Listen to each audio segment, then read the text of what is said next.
Hello, Manna Gatherers. It is Wednesday, April 21st, the day before Earth Day. I hope you have great plans to celebrate our beautiful Mother Earth tomorrow, God's first incarnation.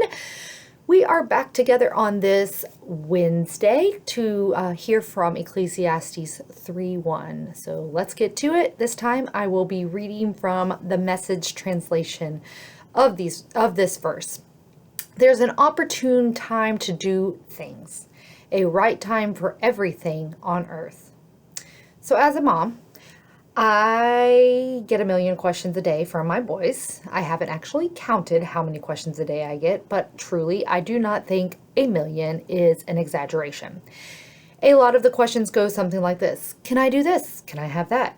Can we go there? And a lot of my responses are, not yet, not yet, not yet. My children hate hearing me say not yet because they, much like myself, are impatient and want things right now, to be done, to be centered on their own timing, which is always in the present, always now, now, now, now.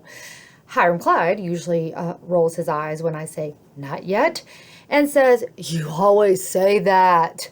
Grady, usually when I say not yet, he usually whines and says, it's not fair.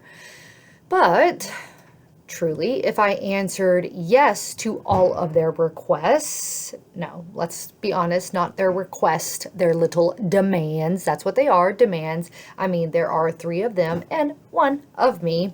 If I answered yes to all of their demands, I wouldn't have time to do things like, I don't know, make breakfast, pack lunches, prepare for dinner, wash clothes, go to work so that I can earn a living to put a roof over their heads, etc., etc., etc. My life goes. We wouldn't be able to eat, to be clothed, or to have shelter if all I did was say yes, yes, yes to what they wanted to do right then and there, always on the now. So I have to say, not yet, which is saying, yes, but wait. Yes, but wait. Not at this exact moment, but soon, I promise. Give me a minute. Now is not the opportune time. Well, you know what? Sometimes we are a lot like those kind of children, my children, to God, right? Because sometimes God's answer to us when we ask something of God is not yet. Or, wait, there's an opportune time coming. There's an opportune time to do all things, a right time, and now is not the right time. Not just yet.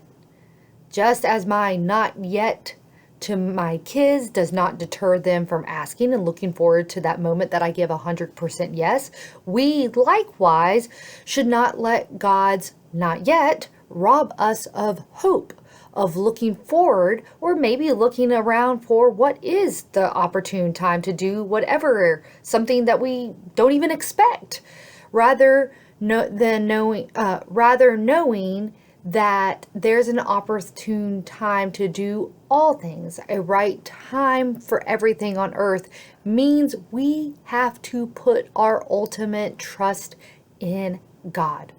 Our full trust knowing that God is God and we are not. We have to trust that God sees the big picture when God says, not yet, now's not the time, not the opportune moment. We are not always adept as human beings to see such in a full and panorama way as our Creator is. And really, I do think we are all wired by God to be attuned to those opportune times to do whatever things we have asked. So maybe not only putting our trust in God, but also trusting the way God has made us to know right from wrong, to have a sense of timing of just the right opportune time to do things. I guess what I am saying is to trust our doubts even. To trust our doubts, those moments when alluring opportunities come along, but it doesn't feel right. It doesn't seem right. It sends the hairs on the back of your neck to stand up. doesn't sit well maybe within your stomach, doesn't give you a sense of peace. Trusting those feelings, that gut feeling, and trusting God to know when the opportune time is to step out in faith is before you, or when it is truly a not yet moment. Trusting and also paying attention. I guess that's where I'm going, paying attention.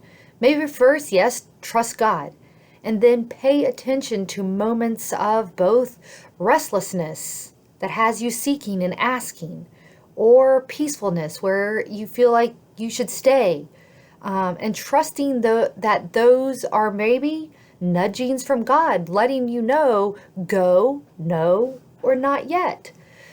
Because I do believe in our lives, there is an opportune time to do all things, a right time for everything on earth. Do you trust God to open your eyes and to help you step out in faith when those opportunities do come along? But do you also trust God to let you know when you should keep your feet firmly planted and not take a step out just yet? Pay attention. God, I do believe, is giving you nudgings for when those opportunities do come along, and those opportunities that you should say, no, thank you. I will see you on Friday, my dear friends.